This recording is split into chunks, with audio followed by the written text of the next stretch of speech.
Like also what counts. Yeah. So their first season, they call it, is Multiplication Rock. This is aired, correct? Yes. Okay. But also everything's just like a 3-minute video. So what does airing mean? Because they aired on ABC in the 70s. But it's kind of the thing I found out. 3 is a magic number, is I believe the canonically first Schoolhouse Rock thing. Yes. And that's my headcanon anyway. Yes. But it came out on like a children's variety show, similar in like the way that the first episode of The Simpsons was on the Tracy Ullman show. Yes. So it was like, hey, here's like a children's thing, and then like, hey, here's like a 3-minute clip from this thing called Schoolhouse Rock, and it was on there. So I don't know how we would do it for pilot program. We would either do that episode of, it's called The Curiosity Shop. So we could do that. It would be tough. That's only in black and white, and it doesn't look great, honestly. Or we could just do Multiplication Rock and just do like the 30 minutes of... Live by your own rules, Chase. Yeah, sure. That's what I say. Or what I'd probably do is I'll tell Pierce, you watch whatever you want. I'm going to watch all these things, and then we'll just have a talk about it. I don't know how you're going to have time to do it, because there's a lot of video games coming out in April, and it's true. It would be very difficult, I think, to maintain everything of all of Schoolhouse Rock and all the video games. Oh God, we started. We did start, yes. Oh shit! Well, that's the coldest of opens. Chase is a Renaissance man and has multiple interests. One of those being Pilot Program, his podcast that he does about every first television show ever, with good friend of the show, Pierce Corshane. Tonight is episode 369. I am Bobby. You've met Chase. Nice. Johnny, how are you? Doing all right. Good. Sipping some Screwball whiskey. Some of the best. Clark. Mm-hmm. It's currently the 3rd of April, and we are finally ready to tell you that there are video games coming out, and in fact, I think they look pretty good. And we're gonna talk about those in a little bit, but first we're gonna tell you about some of the games that we've been playing and some of our stuff that we thought would have been good in March as well. So stick around. You're gonna have a fun time with us. Let's get right into it. Johnny, let's talk about what you've been playing, my friend. Just a lot of Dragon's Dogma. So. Didn't you do this last week? Didn't I get to skip this? Yes, he sure did. But yeah, I can't stop playing that game. It sounds like it's a good video game. It is a fantastic video game, Chase. With some noticeable to glaring technical issues. Yeah, there's a few technical things. That's just a video game, man. I mean, yeah. That's gaming, baby. But despite the criticisms and outcry, I think some of it, at least somewhat warranted, just in general, not just for this game, but the industry at large, as far as microtransactions, things like that.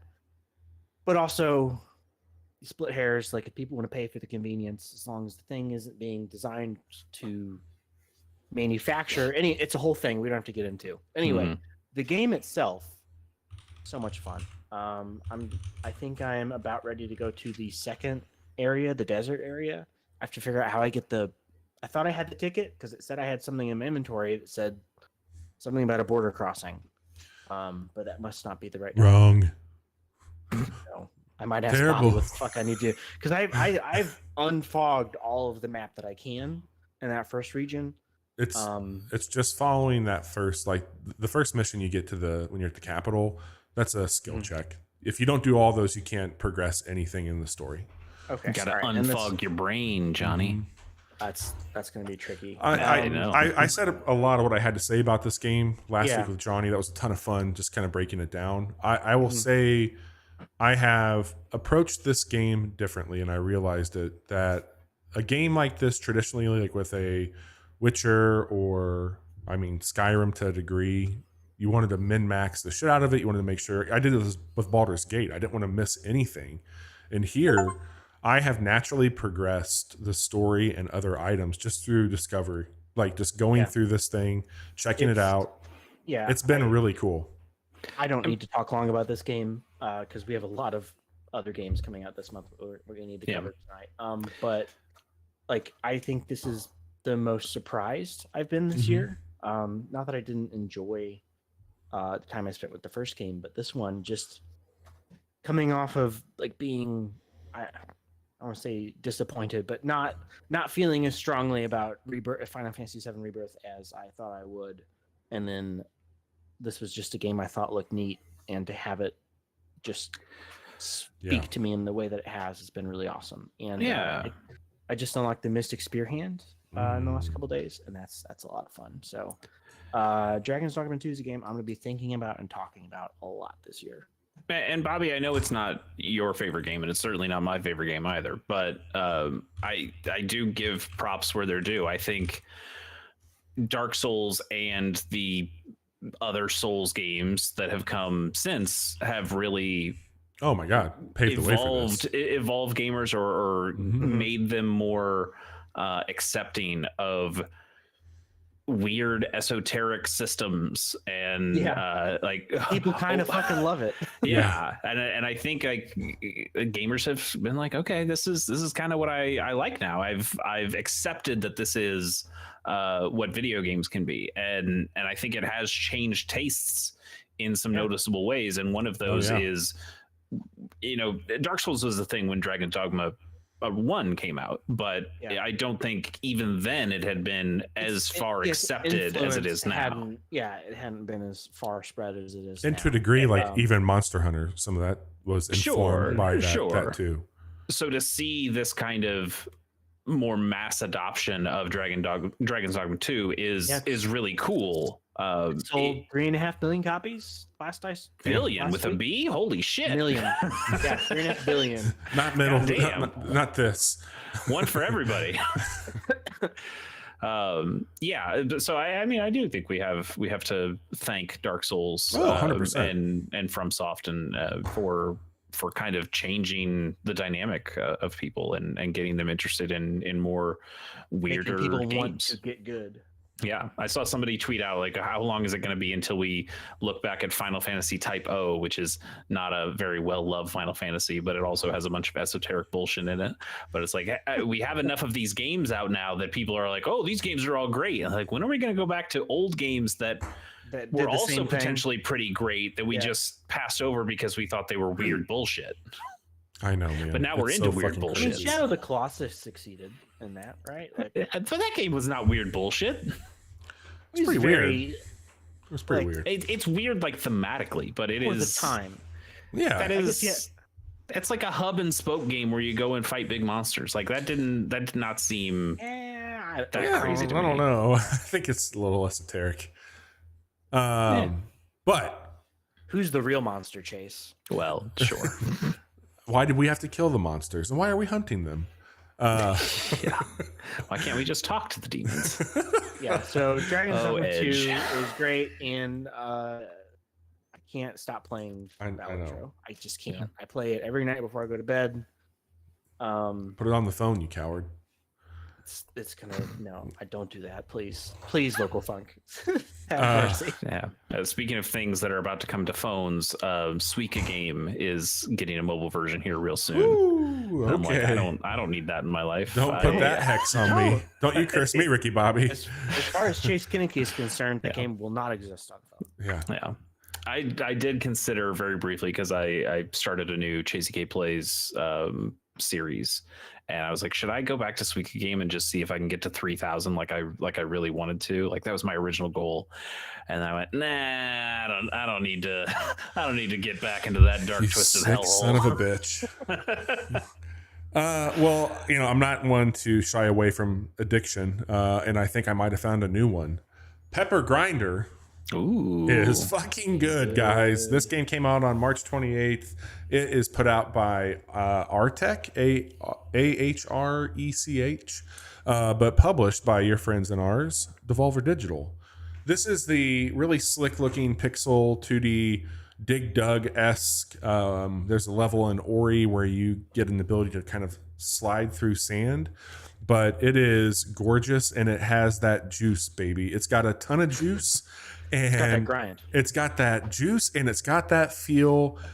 It's not doing anything. You know what this game is. I don't need to tell you anything different. You know what it is already. Mm-hmm. And it does exactly what you think it is very well. And that's Pepper Grinder. Yeah, like I imagine the feel of this game of just, oh my god, just the running, the jumping, the drilling. Like I'm sure that just all has to feel fantastic. Because if it didn't, the game would be terrible. It's not only if that. You're saying the game's great, it must feel awesome. Bobby, have you ever played Drill Dozer? Drill Dozer. I think so. It's a GBA game. And it's made by Game Freak. Yeah, that's what I thought of whenever I saw. Oh yeah. For this, does it play like that at all? No. This is much smoother. Like Drill Dozer is a much more slower paced game than this. Like you're in such tight spaces, and they do some really inventive ways. Are you fighting in these tight spaces? Don't do. Stop. God damn it. We love you, Ground Chatter, but. These are tight spaces that the game has a few tricks up its sleeve. There is a currency that you're acquiring, and it looks like that currency is used in a shop. And they do gumball machines, which is super cool, and you shove the drill into it, and that's how you turn it, which is chef's kiss. Mm-hmm. One currency goes into those, but then there are, think like the Yoshi coins that you would be getting, like the purple coins and stuff. There's 5 or 6 per level, and when you complete the level, it'll let you know, like, hey, you got all the stars, you had the high score, etc. But those coins are used for bigger unlocks, and there was a lock that I saw on the map, but I saw a key that you could purchase with 10 of those coins, and they're persistent. So if one level you got 1 and there's 4 available levels, and you know that there's an item that costs 10, you might want to pepper grind those levels a little bit and get the coins that you need. So anyway, yeah. Now, Bobby, is it more like the clips that I see all seem like they're going really quickly? But is this like 2D Sonic levels of I'm just blazing through these things, or is it more like Ori where it's kind of, it's a 2D thing. Some moments are slow, some moments are fast, but you're just kind of walking through it. Some of these things. It's more Ori, and the level that I found the key for was a really cool bonus level. That you put your drill into a cannon and it holds you there, and then when you release, it launches you. And there's a series of cannons that are going where you need to line them up, kind of Donkey Kong barrel style, and then you shoot to the next one. So that platforming really felt like Donkey Kong Country, but it's a little bit slower than Sonic. I'd say it's probably closer to Celeste. Most things are slower than Sonic. God damn it! He's the fastest thing alive. Yeah, Celeste. I think that's a really good one because Celeste also does have those. It has like one mechanic where you're like slipping through the jelly stardust, whatever the hell's, and Pepper Grinder with that grinding stuff. That digging stuff sounds. I'm playing this almost exclusively on my Ally, and it feels so good. I was going to say, this feels like it is a wonderful little fucking handheld thing. It's on the Switch. Chase, I would just beg you to grab it there and play it. Yeah, that is definitely the plan. I mean, hey, I was in love with that game. Was it on my picks last it was. It was on all of our picks. Yeah. And I've just been in a Final Fantasy VII themed hole for a long time. So now that I'm out of that, this will be a perfect little palette cleanser. We're not going to talk about that on the show. We'll talk about it if you guys ever finish it, we can talk about it then, or we'll just talk about it in December. But yes, now that I've seen Daylight, I can move on to other games, and Pepper Grinder is definitely one that is high on that list. Oh, there are boss battles. The first one is a really cool integration of the mechanic that we've been talking about. It's fucking well done. So cool shit. I'm on the second world, blazing through the first one, even getting most of the coins. It's more of a tutorial, but they add some cool stuff with upgrades and mechanics that you get in the next world. So I didn't say the price on this. I'm sorry. It is $15. It's on just about everything, if not everything. I know it's PC and Switch for sure. I don't know if it's on PlayStation and Xbox yet, but definitely worth Get a checking PC, out. you cowards. Get a PC. You want to FaceTime with your mom? Get a PC. Chase, what do we have going on Chase. with Mario? Yeah, like that was kind of the first game I wanted to touch after I was done with Final Fantasy. Like I said, I did start a new series for Chase Gay Plays. It's called Chase versus Donkey Kong, so you'll never guess what the game is. Wow. Yeah, I'm playing Mario versus Donkey Kong, which is originally a 2004 Game Boy Advance game that is a pseudo sequel to Donkey Kong 94 from the original Game Boy. And I love Donkey Kong 94. That was one of the first games I got as a kid and played the hell out of it. And I don't think I ever beat it, but I did play a bunch of that and thought it was really, really cool. But for whatever reason, I just missed out on playing. I don't think it got marketed exactly as like, hey, this is Donkey Kong 94 when I first saw it. So I just kind of missed it. And then they made some more. And at that point, I just kind of missed all of it. But now that they've remade that game, and I don't think they marketed this one much either. You don't see YouTube ads like I do. They definitely did.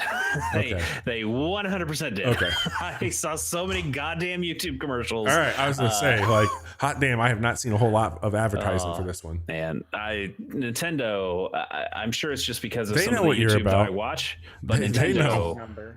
They know they got you. They got you pegged. They do. You dead to rights, my friend. Yes, don't know what I'm going to do with those tossed salads and scrambled eggs. They're calling again. Yeah, they seem like they pick a title and they're like, we're just going to market the shit out of this for eat your food, 1 Chase. to 2 months. And it's the only thing I see. You hear the snap, and then it's mini Mario toy, and I'm like, yes, I know it's the Mario versus Donkey Kong commercial. Please stop it, please, for the love of God, skip this. Wait, I'm sorry. Are these transatlantic fucking Nintendo commercials?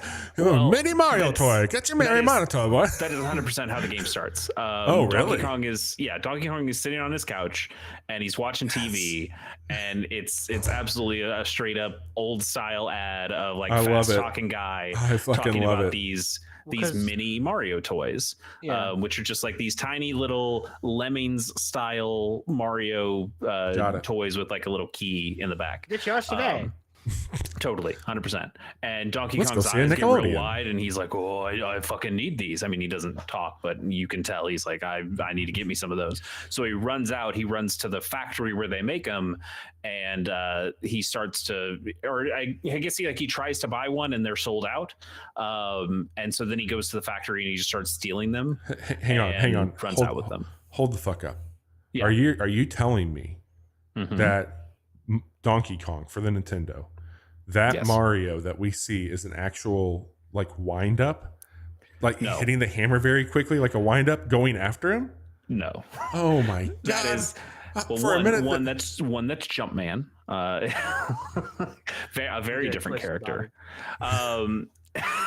So in this universe, Mario is an extremely popular. It's Mario character. Rebirth. Okay, I'm with you. Yes, I'm with you now. Yes, it's all making sense. Made Mario. So Mario is a very popular hero to the point where he has his own toy line, his own factories. And all Buzz that shit. Lightyear. And so Donkey Kong wants one of these toys, and when they're sold out, he decides to just go to the factory and start stealing them. So he steals a bunch of them, puts them in his bag, and he runs away. And all the toads who work at the factory are like, "Oh my god, what did they do? He stole the toys!" And so Mario has to go chase down Donkey Kong to get the toys back. That's the premise of the game. Very deep story lore going on here. The premise itself. This is a puzzle platformer. You are Mario. It's 2D. You are running around. It's actually pronounced Mario. It is not. I refuse to believe that. I talked to the developer. He told me. Yeah, I've got Charles Martinet on speed dial, son. Charles Martinet.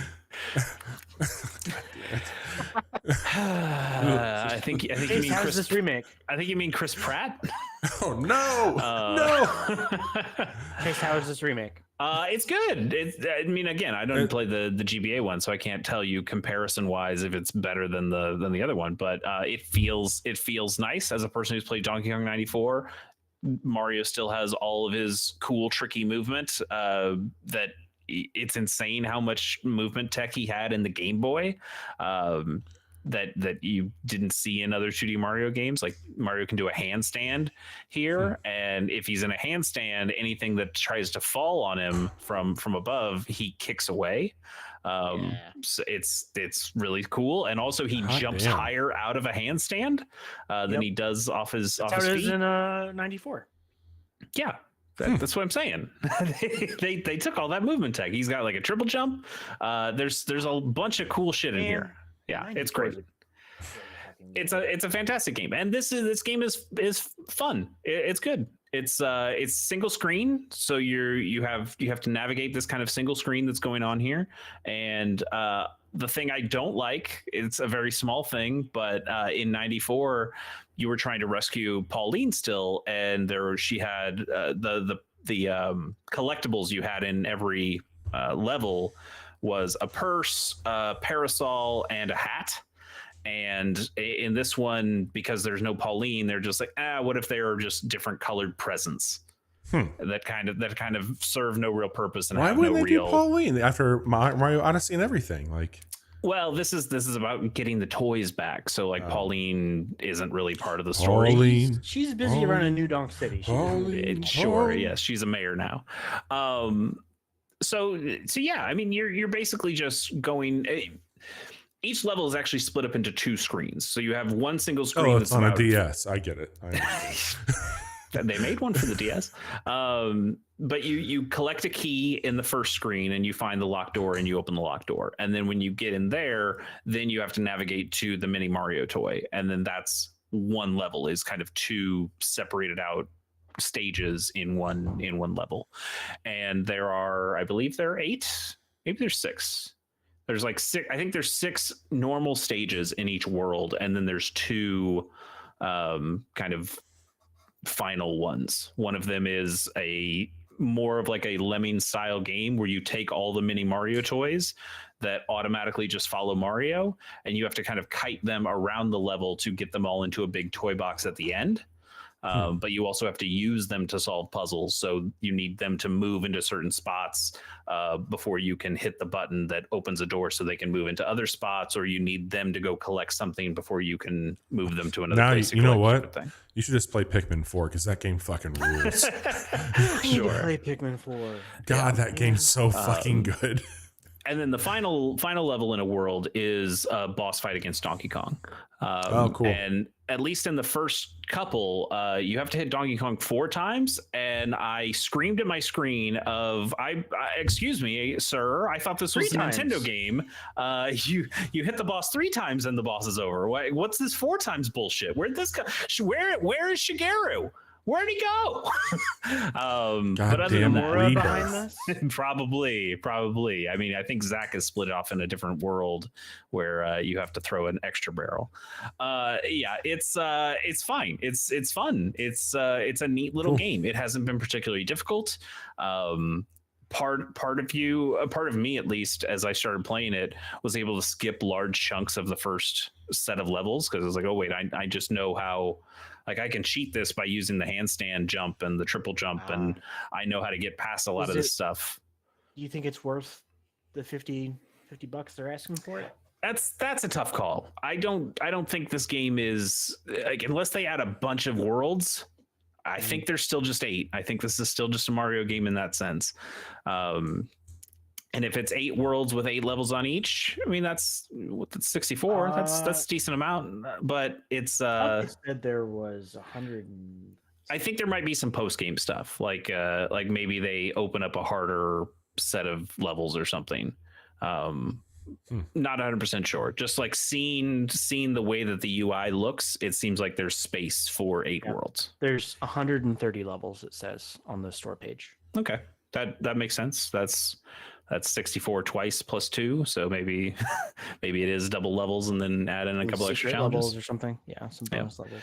But yeah, I like it. I'm gonna keep playing it. That is the game I'm doing for Chase K Plays, so you can watch me play through that. If there's 130 levels, I'll play 130 levels. If there's 64 before I see credits, then I'll just play 64. The man's not scared, folks. He'll play it. He's already gonna be there. Let him beat the game. Yeah, I mean, I went through 2 worlds in one session, and it took about 45 minutes. Now, that was the first 2. They were pretty easy. Maybe that game gets more puzzly and more difficult, but so far, it's just been a fun, breezy little game that plays really nicely. And that's a perfect palate cleanser after playing 64 hours of Final Fantasy VII Rebirth. Oh, yeah. Yeah. Very cool. Well, we've got some fun stuff ahead of us here, Chase. We're going to be telling you about March being a good month, potentially. We're going to talk about some free stuff. And then we have one of 2 wheels to spin, I believe. I don't think we're spinning any wheels today. No wheels are getting spun. Because again, Final Fantasy wheels hole, are spinning. Just not this one. Yes, the Final Fantasy hole has been real. I did not get to Metal Max Zeno this month either. Okay. Hopefully this month. And then I know for a fact none of us have finished Final Fantasy Tactics. And that's fine. We can postpone that. Somehow we can just pick another game at this point. Like, that game is long. Yeah. And I've put the most time into it, and it's fine. But I don't think we need to play any more of that, honestly. Okay. So if you want to spin the pocket wheel and just see what it lands on, and for the next 3 months, we can see if we play that. Yeah, let's do that. We'll get to that. Spin a wheel. We'll do that after we talk about the free stuff. All right. Why don't you kick us off with our March recap here? Yeah, let me make sure I've got just the March one pulled up here. Yeah, okay. So what were our picks? Bobby had a lot, so we'll start with Bobby. Bobby, you had Summer House, which you've talked about on the show before. You seem to be a big fan of. You convinced me to buy that game. Haven't started it yet, but I did buy it, and that's the most important thing, right? It is. You have Lightyear Frontier. Remind me what Lightyear Frontier is. That's a really cool mech. It's their farming mech. Oh, okay. Yes. We got a rushing back to me now. Quick look goes up for that one tomorrow. Very cool. You have Pepper Grinder, which we just talked about. You had Dragon's Dogma 2, which we've talked about. And you also had Unicorn Overlord. Which, I have the demo. I have not picked this up, but I have the demo. Yeah. I played some more of that tonight and remembered how fun that game is. And I can't wait to get back into it in earnest. Johnny, you also had Pepper Grinder, Dragon's Dogma 2, Unicorn Overlord, and you also had Expeditions, a Mud Runner game. I played 2 of those games and I liked one of them. I mean, we did recently remember our Snow Runner names. Yes, Snow Dog and Ice Cowboy. Hell yeah! God damn. I would like to play Unicorn Overlord, and I downloaded Pepper Grinder from Bobby's library. There we go. Nice. And then as for me, I had Pepper Grinder on my list and Unicorn Overlord, which again, I think that game is really special, and it kind of sucks that Final Fantasy cut into its time. But now that that's done, I'm getting back to it, and I think that game's really, really cool. Hell yeah. Yep. Hell yeah. Free stuff time? Let's do some free stuff. All right. I'll start with the PlayStation. So these are the games that you can get on PlayStation Plus Essential for the month of April. For PS5, Immortals of Avium. Yeah, this game's really fucking. That game's very cool. Yeah. Yep, that's the one where it's like magic. You're casting spells. It came out. We talked about this. It came out right around the same time that Baldur's Gate did. It was that like you just got lost in the sauce. It was the EA one. Very, very, very cool game that just got sent to the pasture upon release. And then Minecraft Legends, which which Minecraft game is this? This is the RTS style one. It was not great. Okay. And then on the on the PS4, we're also getting Skull, the Hero Slayer, which I know nothing about. It's got a really cool look to it. It's I believe like a Metroidvania, I think. Okay. I remember Skull this one. Is 1L, by the way. it looked cool. I think that has something to do with the where it takes place. Okay. From a name standpoint, if I remember correctly. Yeah, it's got like some. It says it boasts roguelike features such as ever-changing and challenging maps. So, a roguelike style Metroidvania kind of thing. Mm-hmm. Yep. Pretty cool. Yeah, Bobby, I'll throw it over to you for Game Pass. Yeah, there's a few things that just got announced as of today, in addition here. But on April 1st, they put out Ark Survival Ascended. On April 2nd, you're getting F123. April 2nd, more importantly, you're getting Super Hot Mind Control Delete. April 4th, you're getting Turbo Golf Racing 1.0. You also got a game called Kona. You also got a Little Gator game also. Little Gator game. Oh man, that has been on my Switch wish list for a long time, and it hasn't gone on sale for enough. I remember Vinny Caravello liking that game a lot. And then the Shadow of the Tomb Raider remaster is they announced those today. Also, you get Botany Manor, you get Harold Halibut, you get how do you say this game that you're excited about? Eiyuden. Thank you. You knew exactly what I was talking about. I absolutely did. Eiyuden Chronicles. I didn't even have to look at the screen to know exactly which game you were talking about. 100 Heroes. April 25th, we have another Crab's Treasure, and then Manor Lords. So some really cool stuff coming there. Botany Manor and Manor Lords. How will we ever? A lot of manors, with none from us though. And that's your free stuff hitting Game Pass.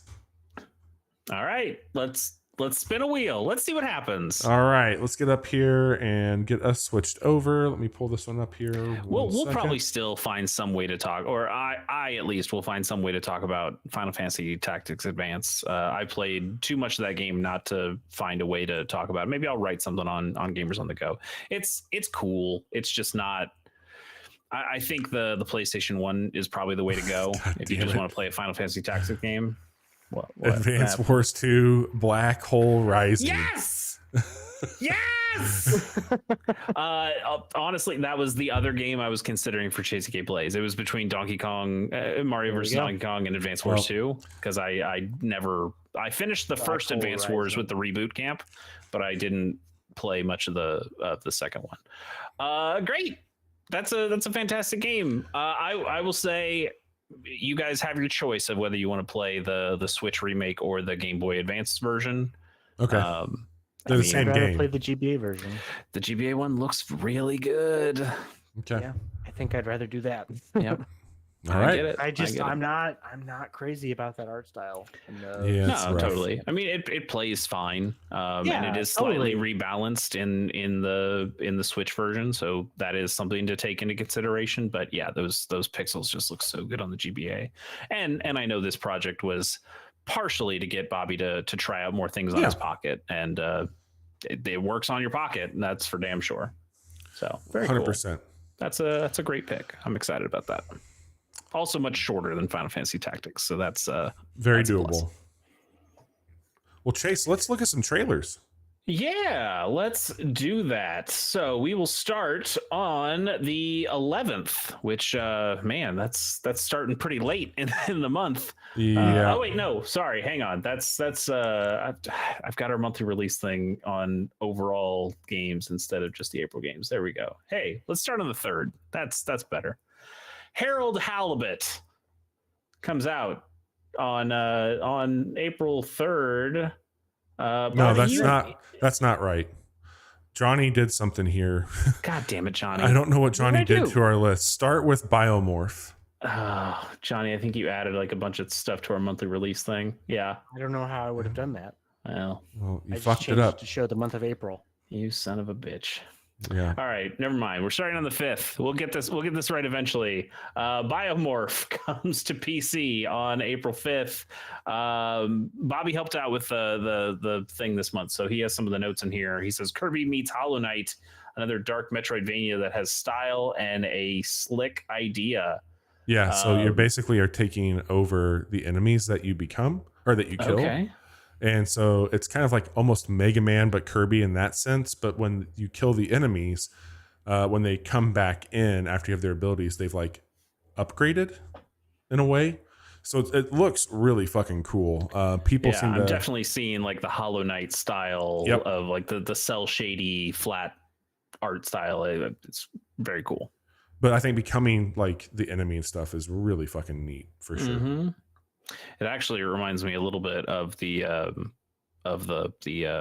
Reigns show. The what's the cartoon that you liked that you got me to watch, the Scavenger Reigns. Scavenger Reigns, yeah, for sure. There's that one. I know exactly what you're talking about. One little dude who reminds me a lot of what's going on here. 100%. Cool. Very much that. Let's move on to the 9th, which we're getting Children of the Sun coming to PC. Bobby and I showed this off a little bit on the Steam Next Fest. This game fucking rules. Totally. I mean, Super Hot meets Sniper Elite. Yes, Johnny, did you hear that? Yeah, this thing looks so fucking good. Oh, this thing looks so fucking good. Like, even when you played it and just seeing it, not in trailers, but just playing the fucking game, it just looks so good. It looks so fucking rad. Interesting choice of the Nirvana cover here. Yep. Yeah. The art style is wild. It literally does take the best parts of Sniper Elite, which is just shooting the sniper rifle and seeing the bullet. So Johnny, you have one bullet. And so anytime you hit a target with your bullet, you get to choose where its trajectory goes.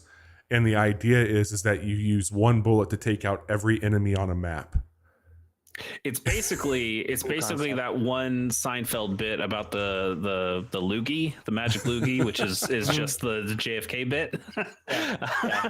But that's 100% what you're doing. You just get to redirect this bullet every time it makes contact with a person, and the whole point is like trying to find the perfect angles to hit everybody. It actually another game it adds in is like a little bit of, you know, the Splinter Cell / Metal Gear Solid, when you use like scout out the level beforehand, and you're picking out the people and you're pinging them so you can see where everybody is, and then so it's all about like the big setup, and then you take the shot and you just start ping ponging it, and it just it looks so fucking cool. It's really good. It's really good. It sucks for me that it's only coming to PC so far. But it sucks because you don't have anything that can play it, I guess. Yeah. I mean, it is a game where like really precise shooting is necessary. So I think having a mouse is probably really important. I don't think this would play nearly as well on a controller, unless I guess you could probably lock on to stuff. I don't know if that would take too much of the challenge out of it, but I don't know. It still fucking looks rad. I can't wait to play that. Also on the 9th, something I'm a little less excited to play, but we'll see. Destiny 2 Into the Light, coming to PS4, PS5, PC, Xbox, and or Xbox One and Xbox Series X. I'm still clean. I'm trying. It's more Destiny for better or worse. I'm still trying. I don't know. We'll see. So this video that you're showing off, they've added a horde mode, which sounds like a very Bungie thing to do near the end of your development of a game. Yep. They've shown off a couple new weapons that seem kind of cool. I hope I can stay clean, but we'll see. Yeah, I hope you can too. Also on the 9th, Botany Manor, as Bobby mentioned, is one of the Game Pass games. But in addition to coming to Xbox One and Xbox Series X, also coming to Switch, PC, and Game Pass, like we mentioned. This one could potentially be cool. Like it's very much a Witness style art style, as you can see from the trailer. But it's a game about finding the right spot for all your plants. So like finding how much sunlight they need or what kind of conditions they want, and planting them and making sure that they get cultivated and grow as best they can. This trailer doesn't really show off much of the game part of the game. Like, it shows a bunch of really cool environment stuff, but it seems like, I think at the end they show like, hey, here's the perfect spot for this plant to start growing. And I think that's going to be what most I'm going to try. Something I'd like to start doing is try and do quick looks for Game Pass games that we cover here. I think that's just easy. Like they're there. I don't have to pay for them. I can put them out. So I might do a quick look for that one and just see what's going on with it. Yeah, I would love, as a plant lover, I would love to be a part of that. Yeah. On the 10th, Broken Roads comes to PC, Switch, PS5, and Xbox Series X. Bobby, you mentioned this has kind of a similar style and tone to Disco Elysium. Not necessarily like the art style, but it's a very mature. Like it's somewhere between Wasteland and a Disco Elysium. Yeah, but like Wasteland was jokey. Like there's a giant animatronic Ronald Reagan in Wasteland, and this does not appear to be this. This seems more like the original Fallouts. Yeah, 100%. Which and even those honestly were a little jokier than this is. But that's 100% where they're pulling from is kind of that original Fallout and Disco Elysium and yes, Wasteland's in there as well. It seems interesting. Like the combat, like when you get into combat, it is like turn-based, tile-based, right? It is. I think the later in the trailer they show that. There's some cool stuff that you can look at from like the belief system, which is what made me think more about the Disco Elysium piece. I've played a demo of this and it's really fucking slick. It's exactly like what you expect it to be. Here they're showing like the cover system like an XCOM, turn-based. There is some melee. This is also all in Australia. So there's some really cool stuff with that story and like lore coming out there as well. But it's a post-apocalyptic game set in Australia. It looks really fucking cool. Yeah, definitely. And yeah, it looks like you get also a bunch of party members. I'm seeing up to 5 here, which is a lot more than you usually get in these kind of games. So that's pretty cool. Yep, totally. On the 11th, Let's Revolution is coming to the Nintendo Switch. This is a port of the 2023 PC game. We showed this off on Casual Mondays. We made a quick look of this. This game is cool. Yeah, this game's a lot of fun. You should check it out. It'll play very well on a Switch. Art style is great. It's a fun little puzzle. It's like Minesweeper, but with a little bit more tactics in it, which is great. Yeah, it's like a Minesweeper roguelike. It's got some really cool ideas in it. Johnny, it's in my Steam library, by the way. I'm watching the trailer for it right now. Yeah, cool. And banging art style too. Just fantastic. Not on the 3rd, but on the 16th is Harold Halibut, finally coming to Xbox One, Xbox Series X, PS4, PS5, and Windows PC. Bobby, I think you're probably the most hyped about this. Why don't you take the reins? So this is something that like gets me so jazzed. I think this is some of the most inventive art in a game since Cuphead.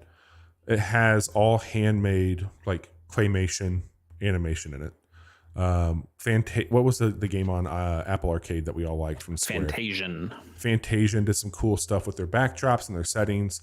This is I believe a point and click adventure game that's been built painstakingly, and I think from a narrative storytelling piece and just the look of it, hot fucking damn, this is really cool. Yeah, we've seen some other games, like you mentioned Fantasian. I can think of a couple others that have dabbled in this space. Something like the Swapper had some of that kind of, we took real photography and are building our game on top of it. There was another one in my head. The Little Nightmares, I think, is a Bandai Namco game that has a similar kind of vibe to it. But yes, this is taken like to an entirely different level. There's like it's got like some fantastic Anderson. Mr. Fox feel. Yes. Yeah, exactly. Perfect. Yeah. Yes, we're on the right track there. Looks really cool. I am not the biggest adventure game fan, but I don't think you could do this kind of game outside of an adventure game. I think that's how I like that you'll be able to like art style. Not only that, but these games are so like bite-sized in their environments that you move through that I freeze frame most Wes Anderson movies and just like look at what he's doing in the backdrop and shit. Sure. And I think this will be like even the camera moving in, like this game could be garbage.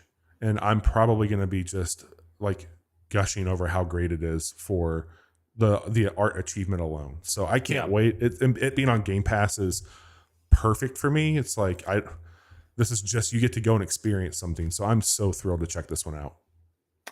Yeah, definitely seems cool. It seems like a game I would be more interested in watching, like the no clip documentary of, to see the making of and to see all the diorama pieces. Hey, don't tempt me with a good time. Maybe I'll just fucking Danny. I'll do this one for more you. than playing the game itself, but also the game does seem pretty cool. I knew it had been in development for a long time, but 7 years ago they put out a making of teaser for this, so it has been cooking. It's been Ben Wyatt. This is what he's been working on. That's what I was gonna say. It's 100% the Parks and Recreation stand. That place where. Oh my God, that's only 2 seconds. It's only been 7 years. Holy shit. Could a mentally ill person do this? All right, let's move on. On the 16th, Europa comes out. More good-looking games, Chase. What? More good-looking games. God damn it! These games are. Yeah. Hey, games. They look good. They look good. You played this one with me. I did. I watched you play it. Man, I think we were a little bit disappointed when we played the demo, just because the world felt a little empty, and I don't know if that was because of the demo or because that's just what the game is. This trailer also appears to have a pretty empty world. Yep. But God damn, does it look good? And it also, like, you can vouch for it here. It looks like it felt good to just run around and float and do all the stuff. Yep, it's very cool, and it might be shallow again. I think it's just a game that, like, maybe I have a drink or two and just spend some time in. Like, it would be a real, like, relaxing, chill. Maybe listen to a podcast, run around. It could be fun. Yeah. Like I wouldn't really call it a Ghibli art style, but it's definitely Ghibli inspired from just like a tone standpoint for sure.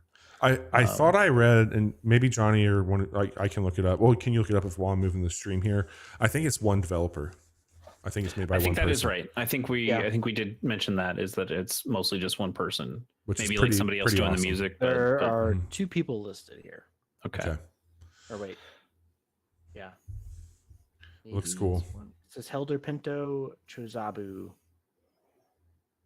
I'm sure that's how they pronounce it. Alex PB. It's CHOZABU. Yeah, I'm not going to try it. Let's move on. Also on the 16th, Grounded. That's a game. Comes to Nintendo Switch, PS4, and PS5. When did Grounded first come out? Anybody know? Early access was a few years ago, but it came out. Yeah, early access, but I think it was. I don't know when it came to 1.0 actually. All right. I mean, it's been out for a while. But yeah, this is it's great. It's earth shattering. Like the Xbox games are no longer exclusives, guys. I think this is a slam dunk. Grounded was a pretty cool game that I definitely didn't get around to. I know Bobby played a lot of it. Not rare. Obsidian. Thank you. Like I say this all the time. They make your game better than you make your game, and this game looked really solid. It's one of the coolest one of these I've played, and I think they've added in an entire sandbox mode. They've been supporting the hell out of this thing. It makes sense to make this a live service game for more people. I will just say, buyer beware. This is a very graphically intense game. And I've seen some like very low resolution, not like Mortal Kombat comically bad resolution, but if you have multiple ways of playing video games, I would encourage you to maybe not play this on the Switch. If that's your only way to play it and enjoy the hell out of it. It's going to be a good time for you. Now, have they mentioned if there's cross play? Yep, it's all there. Okay. Yep, fantastic. That's the cool shit. So everybody can play together.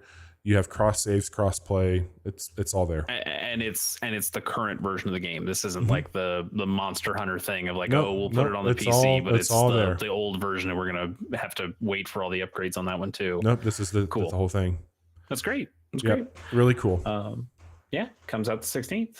Sounds like a good plan. Also on the 16th, another port, Planet of Lana, also comes to Switch, PS4, and PS5. This came out on the Xbox and PC last year.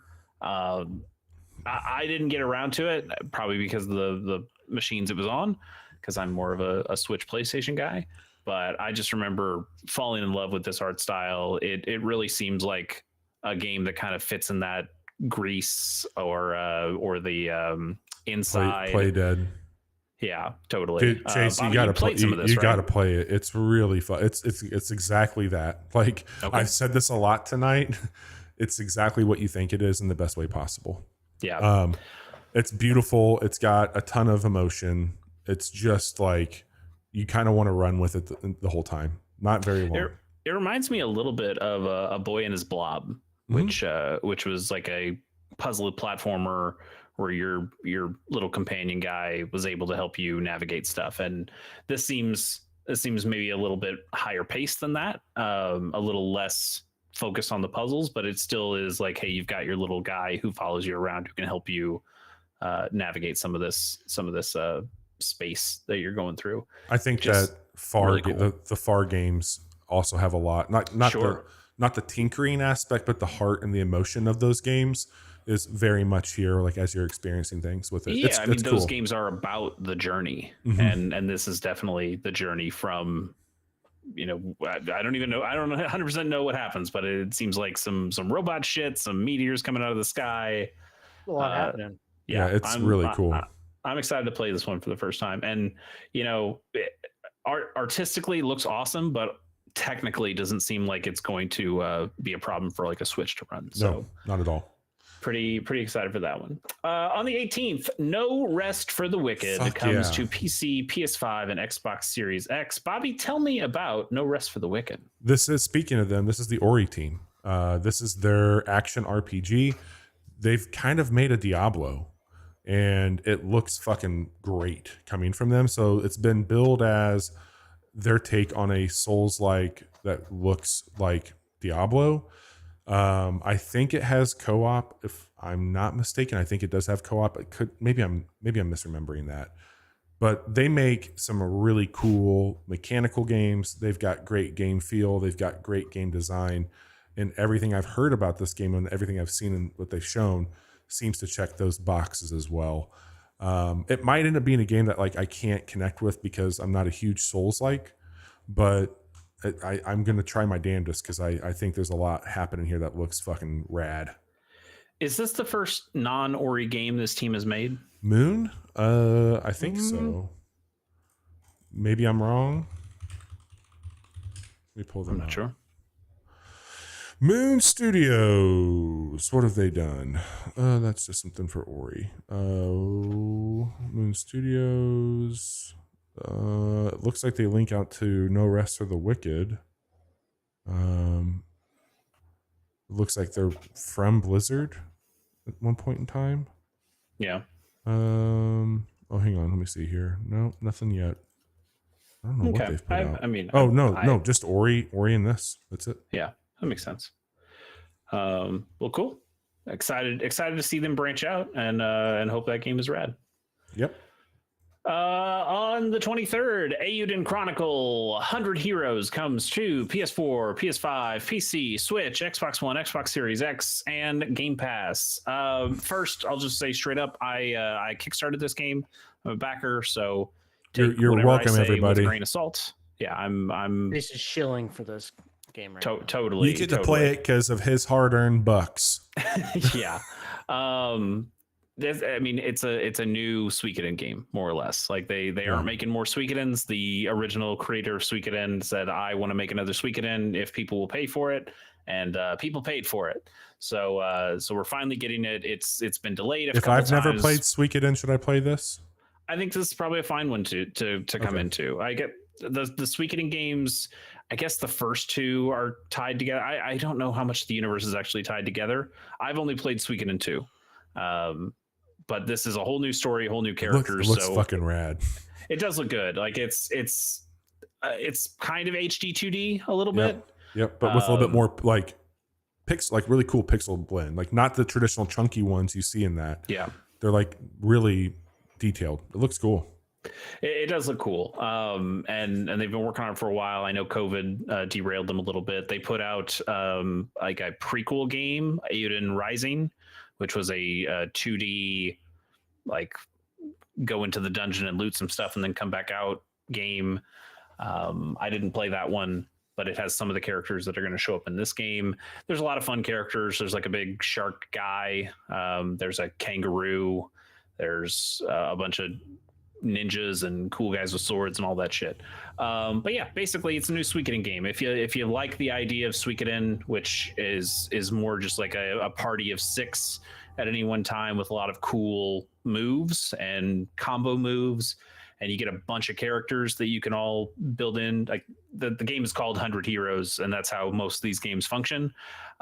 Even though you don't get 100 playable characters, it's more that you have a castle and you get like a chef or a blacksmith, and some of those guys are also part of your 100, but you'll still end up getting like 70 dudes that you can play around with, and a bunch of them have different combo attacks with each other. Cool. So I'm looking forward to that. Also, just a sad note, the original creator, who is the Suikoden guy, he died recently, a couple of months ago. I don't think it was anything nefarious. I think it was just health issues. So that's a little sad that he didn't get to see his creation finished. And who knows what that means for the future of the studio. Rabbit and Bear is the studio they made specifically to build this game. They did announce that they have a new director taking over at this point. So we'll see what that means. But this game is done and coming out, and that's pretty exciting. So I will get my digital copy, and I'll certainly be playing this month. It's on Game Pass, so I'll check it out. Totally. So we'll report back more on that. But this is one I'm extremely excited about, just because I've been waiting 5+ years to play it since backing it. So that'll be cool. Also on the 23rd, Tales of Kenzera Zau, ZAU, is coming to PC, PS5, Xbox Series X, and Switch. This is the one from the Game Awards that the guy came out and talked about his father dying and how he's like building this game for his dad. I think so. It was the guy that voiced Bayek in Assassin's Creed went and started the studio, and this is being published by, this is like an EA thing, but he's still voice acting. Like he's been in some recent movies too, but that guy, I believe he came on stage and was talking about losing his father. To your point, this is kind of a spiritual journey finding him. Yeah, I felt a little bad because like when I first saw this game at the Game Awards, my immediate thought was it got put like right next to a Prince of Persia trailer, and it's like these games look so similar, and Prince of Persia looks so fucking good. But now that we are a handful of months out from Prince of Persia, I think there's enough distance between those where this game is, getting maybe more of a fair shake. So I think it's going to be. They had a demo of this during the Next Fest, or one of them, and it feels great. It looks great, but I haven't finished Prince of Persia yet, so I don't think I would start this until I do that. Sure. Yeah. But if you have finished Prince of Persia, this is another one of those kind of games, and it's got a interesting story behind it. So definitely one to keep an eye on. Yep. On the 25th, another Crab's Treasure comes to PC, Xbox Series X, PS5, and Switch. Also a Game Pass game. We definitely played this on on Steam Next Fest on some Casual Mondays. It's not Dark Souls exactly, but I mean it's they call it that. This is the same people that made that really that corporate tech roguelike that we played, where you go. Yes. Same crew there. That called? I'll look that up as you keep talking. But it was fun because you're upgrading the shell. You are a hermit crab, and you'll find, again, another trash's treasure. I'm sorry, another crab's treasure is alluding to another man's trash is another man's treasure. So you'll pick these up, and they have different mechanics. Like you might have like a glass build where it gives you light attacks. There's other weapons you can get. It's really fucking cool. Johnny, I think being on Game Pass, you should absolutely download this and check it out. It's the demo for this. It's really fun. Yeah. Going Under was Yes, the roguelike that was about corporate America. I just the inventiveness of you're a fucking hermit crab that's changing its shell out, but then each shell has all these different abilities. That's some cool ideas there. I think that's fun. Definitely like a lighthearted thing. It's no Dark Souls. It's a little brighter and fun, more fun than Dark Souls, but but it seems like mechanically there's some connective tissue there, which is pretty cool.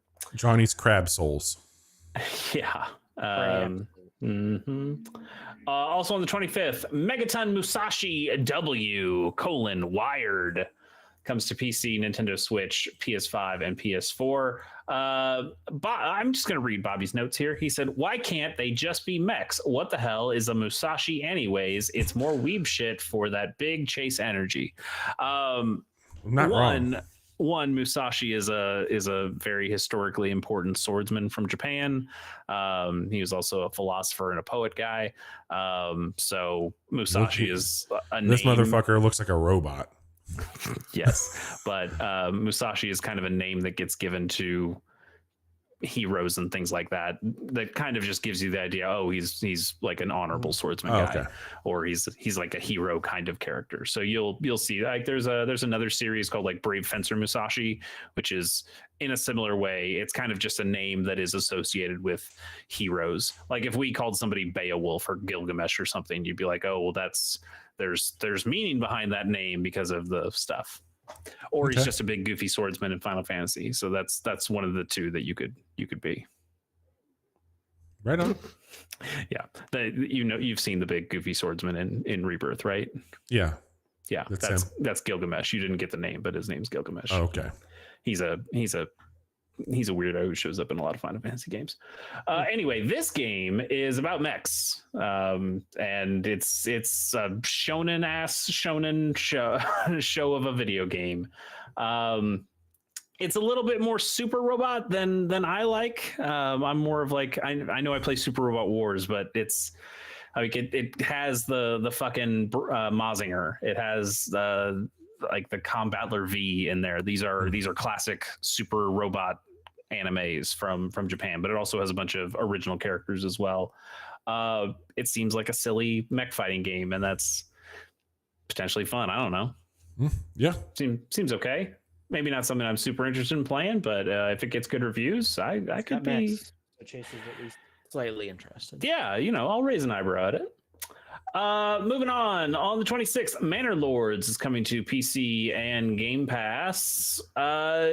Bobby, what's Manor Lords? It is a medieval city builder that brings in some tower defense mechanics. God, anybody here interested in that? It sounds like both of you fuckers are going to lose a bunch of hours to this. I love it because I've been sending this game to Johnny for some time now, and he gets mad at me because he is frothing at the mouth for this one. And guess what, motherfucker? It's on Game Pass this month. Wow. So you are fucked twice, my friend. I think is it available for preload yet? I think Bobby's equally fucked. Like as somebody who digs city builders, you like a bunch of medieval shit. Like this seems right up your alley as well. Oh, I know. I think it'll look really cool. I think the unlocks are really fucking neat.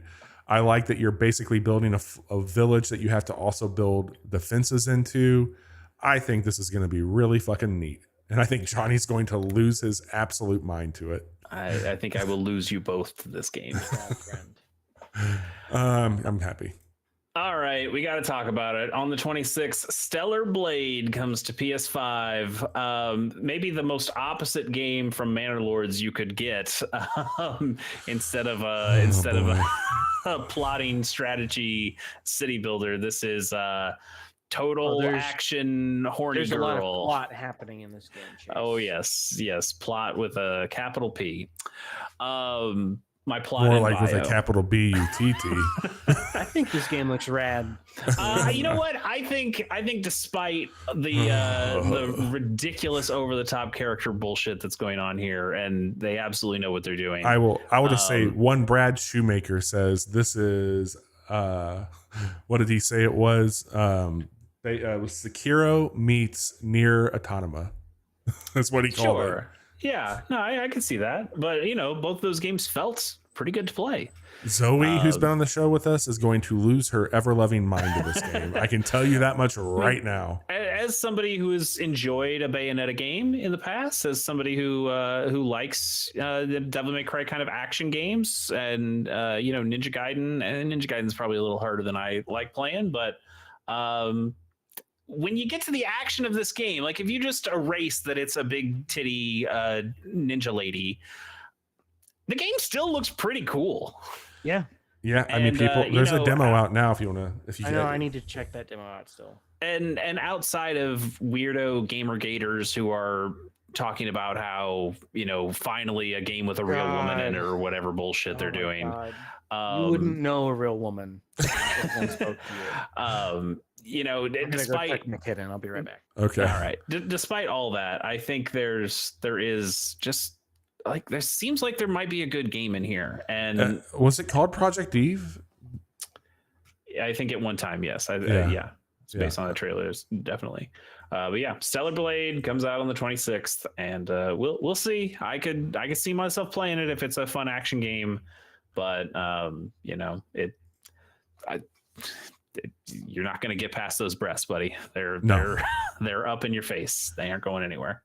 Yep. Also on the 26th, Sandland is coming to PC, PS4, PS5, and Xbox Series X. So Sandland is based on a manga from Akira Toriyama, recently passed Akira Toriyama. If you don't know who Akira Toriyama is, do you know who Goku is? He's the Goku guy. He made Dragon Ball. And this is a manga he made long after Dragon Ball. It's one that's still being made, or maybe not still. Yeah. It's not one of his more popular ones, but it is something that's new and exciting, and people are interested about. And now it's getting this video game adaptation, and it seems all right. I played it. It looks cool. It's good. Yeah. It's like a neat little open world, picking up mats from killing shit, and then you're upgrading. You've got multiple things you can call in. You have a mech walker. You've got this really cool tank. You've got a motorcycle that you can do some cool shit with. Nobody makes a tiny vehicle like Toriyama did. Yeah, and you get all up in them in this. It's really slick. Yeah, it's like an anime Mad Max. Mm-hmm. And I know like your character is like a demon, and the humans are afraid of demons, but the demons aren't actually that bad, but the humans don't know that. And I can't remember what the aim of the goal is on why you're all in the tank going somewhere or trying to retrieve something. But yeah, it's cool little tank. Yeah. Seems neat. Neat. Reminds me a lot of like a Metal Slug tank. Yeah, when you just see it. Toriyama, man, what a dude. Mm-hmm. On the 30th, Braid Anniversary Edition is coming to PC, PS4, PS5, Nintendo Switch, Xbox One, Xbox Series X, and the Game Pass. I kind of wish Jonathan Blow would just go away. Yeah. Well, he actually does commentary in this game now. I'm sure he does. Right. I'm sure he does. That man, he strikes me as someone who is maybe a little full of themselves. Yeah. He also has some very interesting opinions about things that maybe. It's almost like he's accidentally fallen into some good games or some good ideas. I mean, Damn. Bobby, in your notes, I have to wonder who asked for this in 2024. Jonathan Blow asked for this. That's what it is. Yeah.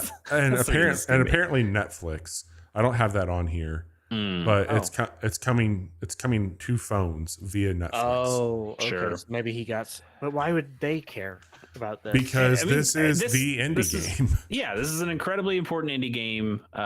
It's one of the first Xbox Live arcade games that there's an indie game in the movie. Yeah, that broke through as an indie game in the movie. Sure. Have they not paid attention? I guess they just don't care. Have you not seen the Soldier Boy video? Come on, man. It's I never liked Braid. I famously have been very negative about Braid, but again, hugely influential. It's a game a lot of people care about. And even looking at it, I don't think I don't think it necessarily looks better. They show like, oh, look at all the changes we made from 2008 to now, and I'm like, I don't think it looks much better. Apparently, it looks worse. Apparently, they had a hell of a time getting this game to even run at 720p on the Xbox, and I don't know if that's talked about in this. I don't think that I need to play this game again. I think it was an incredibly big sea change moment of downloadable games on a digital storefront that were not just like $2 games. This was like this game is revered. We talked about it, like it is the indie game. They made a documentary about it. It's a fucking big deal. I mean, someday we should go. Had Super Meat Boy, Bill Fish, etc. Someday we should do a deep dive on like the early Xbox Live Arcade lineup or something, and talk about which one of those games, or if any of those games still hold up, because man, some of them really don't. Speaking of Xbox games, what do you say we mention the last game on this list and wrap this podcast up? Wow, somebody wants to go to bed. Fine. On the 30th, Sea of Thieves is coming to PS5 again. Clutch your pearls. Hey, that's a pirate reference. That the Xbox, Microsoft is having to put their own Yar pearls. Thank you. But Microsoft having to put their stuff on competitor platforms. Again, this See, like guys, Grounded, we're not a monopoly. like Grounded, this makes so much sense. Like this is a game that wants players. It's more fun to play with other people. It's been like top of the wish list on PS5 since the announcement, I feel. Totally. And if you want more players, there's a whole lot of PlayStation players out there who would love to play this game. So this game's going to do very well. I bet this does the best out of all those games that just came over. Yeah, I could see that. I could totally see that. I mean, I haven't played any of this. I don't know if I'd be playing this on a PS5 either, but I have listened to podcasts. I've read stories, the moments that you get out of this, the stories that you can tell about the fun, weird shit that goes on. It seems like a really fun thing to do with your friends or strangers, and having a whole new player base to inject into it to just get some more excitement around it. Makes total sense. Yep, 100%. Well, them's those games. Let's talk about what we're picking. Yep, those are they. And Johnny, since you're so eager to get the fuck out of here, why don't you go first and tell us the games that you're picking for the month of April? Stellar Blade. Harold Halibut. Wow. We know why you like Stellar Blade, right? Yeah. Sorry, those big anime boobies, baby. Totally. Sorry, what were the other two? Harold Halibut and Children of the Sun. And I haven't eaten any dinner yet tonight, Chase, because my stomach was a little queasy earlier. So I've got a sandwich out there waiting for me. I'm very hungry. Sorry, I haven't eaten since lunch. I didn't know your tum was hurt. So well, now you do. I've got a lot of games put down here because of Game Pass. That's why. Like I'm gonna quick look them. Like I'm Game Pass because you're a goddamn whore. That's why. I've got Manor Lords. All these games are free, so I love them all. I gotta get my money's worth. Another Crab's Treasure, No Rest for the Wicked, Europa, Harold Halibut, and Children of the Sun. So there's like 3 games I'm picking up outside of Game Pass, but the rest are Game Pass, which is cool. Okay. I've got 3 on my list. One of them is Planet Alana, just to fix past mistakes and make sure I get to play that game, experience it. Aiden Chronicle, again, take it with a grain of salt. I put money on that game already, so obviously I'm biased, but I'm pretty excited for a new Suikoden. And then Children of the Sun just looks too fucking good. Who knows? I might pick up some other games, but I know there's some other stuff. I gotta play Advance Wars now. Oh yes, Advance Wars kicks all these games' asses. Right on. Well, we've got a pretty fun week for you. I'll be brief with this here, and I know we plugged some of your stuff throughout the show tonight, Chase. Nights in Tight Spaces we checked out on Monday. It was a great time. We got the W there. I put a quick look up for Mars After Midnight. If you have a play date, you should have that game. Tonight was all about those April video games. Tomorrow we got a quick look at Lightyear Frontier, and Friday night we're going back to Helldivers to deliver some democracy to everybody out there. Chase, what do you got going on? I got a podcast with Pierce Groshane. It's called Pilot Program. We talked about it before. Go to shows.acast.com/pilot program and listen to the episodes we've done. Our next one's going to be on the Vice version of Jesus and Marrow. And we still haven't set a recording date for that, but it should be in the next handful of weeks, I imagine. Excited about that. And then got Chase K Plays.